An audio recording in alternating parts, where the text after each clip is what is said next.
Okay, so this is just doing some preparing for winter, as in preparing for some work I'm going to be doing in winter, ready for the next summer.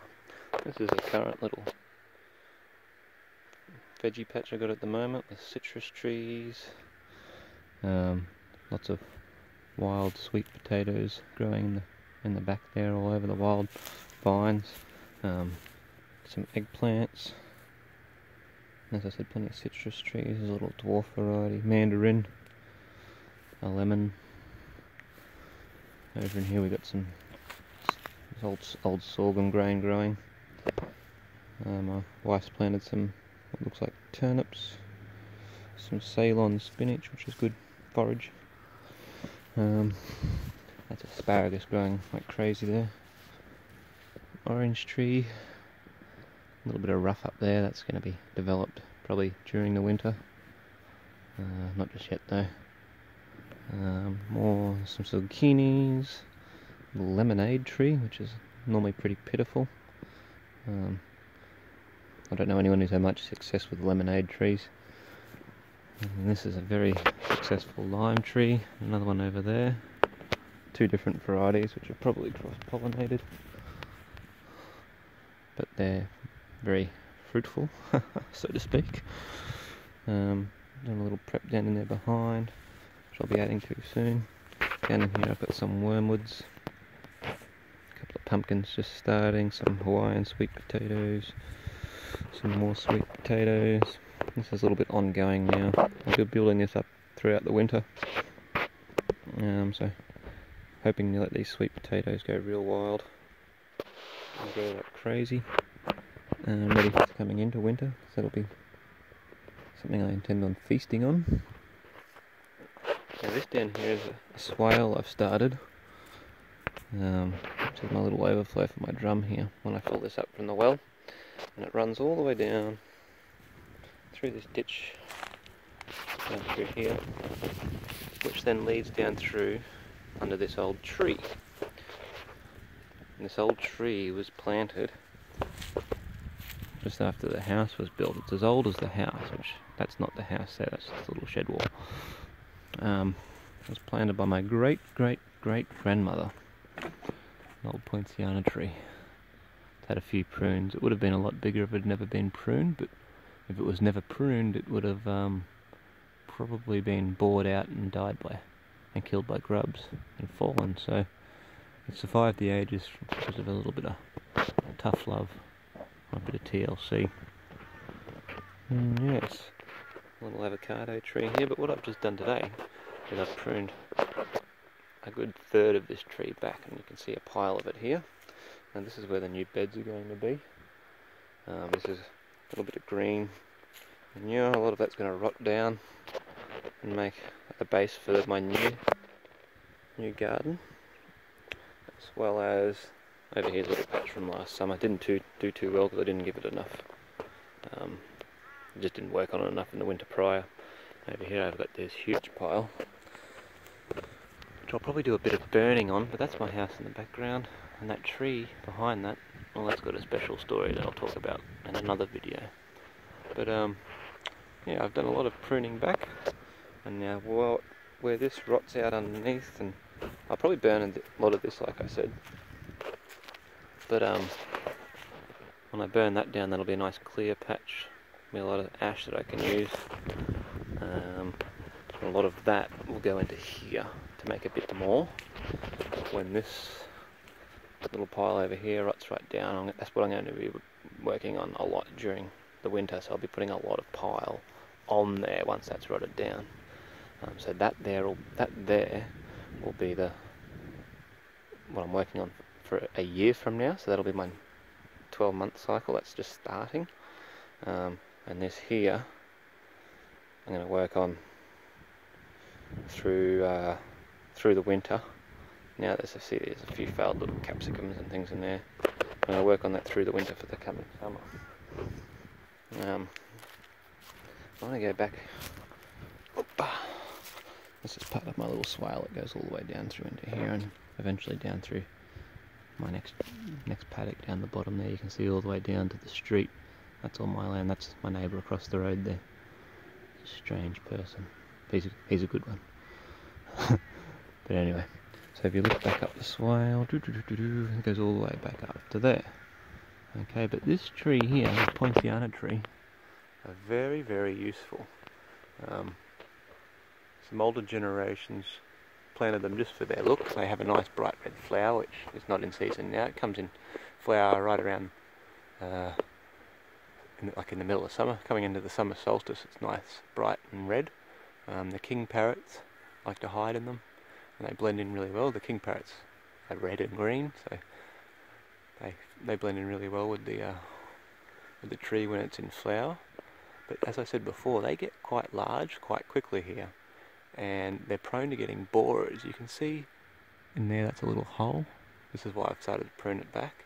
There's another one up in there. You can see a crack looking type thing all the way through there on that branch there.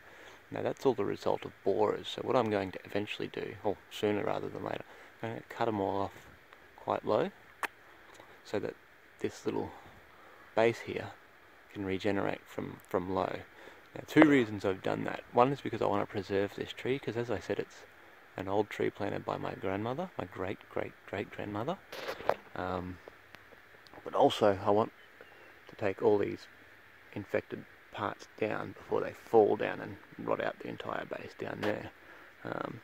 If it does rot out the base, it's not the worst thing, because what I've found with these trees is that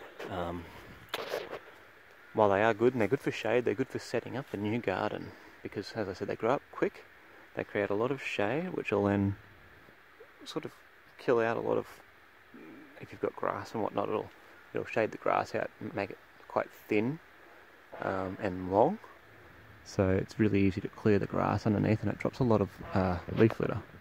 Okay, I'll go up and just show you the sort of stuff that it drops. Now, I've been raking this for years, and then I've only just recently left it, but you know, there's quite a lot of fines in here. It's not the most, there's nothing much to it as it is. It needs to be added quite a lot to, but it's a good roughage, and so it drops all that over the years when they're getting bigger and bigger. Okay, now if you do let them get taken by borers, you can see in here quite a big borehole. See all the way through it, right? It's all the way rotted. So all that's got to go before it falls anyway, or I could just let it fall. But I'd rather it didn't fall on my winter potato patch, so I'm going to take it down with a bit of control. But when all that rots out, that creates a great fertilizer to begin all of a whole new garden. So they grow big, they grow fast, they die just as quickly. If you allow them to. Like, left to their own devices, the borers will just destroy them. But I've had this happen with another tree on the other side of the house, and yeah, the soil underneath is just rot. It's all rotting out where all the roots are, so it's easy to turn, easy to plant in, and it's a good way to start a new little forest. This one here, this tree hasn't had the luxury, well, not the luxury, it hasn't had the chance to let any of its juveniles come up from seed. I've been pulling them all out.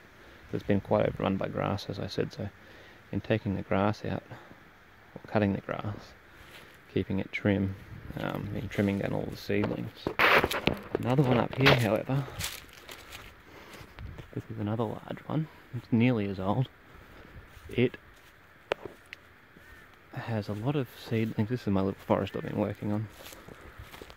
Now, keep in mind, none of this, like you can see, you can't see much for all the trees, but you could see all the way to the other side of my property, because there was no trees. There was all lawn, shorn lawn. It was disgusting before I took over the place, and I've rewilded it quite nicely. Got a long way to go though. But in here, I've allowed plenty of leaf litter. It's pretty hard to see actually. There's all these little juvenile Poincianas coming up. One here. There's another one there, another one there, another one there, another one there. But all the way through here. And I've been just letting them come up. So now this one, this big Poinciana as well, it's also full of borers. If I go in there, I can show you a huge hole in the main trunk, which I'm surprised hasn't got the tree yet. see, this is where I've taken a branch off that was full of borers, and that goes in really, really deep. I don't want to put my hand in there because it's quite gross, but it goes all the way down into the main trunk in here. So I wouldn't be surprised if all that rots off, and possibly even the rest of it eventually, but I don't mind. I'm going to let this one, I'm sacrificing this one for the garden. I'm going to let it fall because there's a lot of other shrubs and trees growing around. And as I said, here's another little one here. It's already 9 feet tall. Another one just here, plus some oak trees, silky oak trees. But when it falls, this is going to be a very, very nice garden. Ugh. Snakes. Ugh. But yeah. So I refer to these as the grandmother trees because one, my grandmother planted them, and they always remind me of my grandmother, my grandmothers, my great-grandmother, my great-great-great-great-great-grandmother, and my current grandmother as well. But also because they are the ones that give new life. Look at them all. They give new life to the garden later if you let them. So all these little grandchildren trees, these are going to make it very, very foresty in here.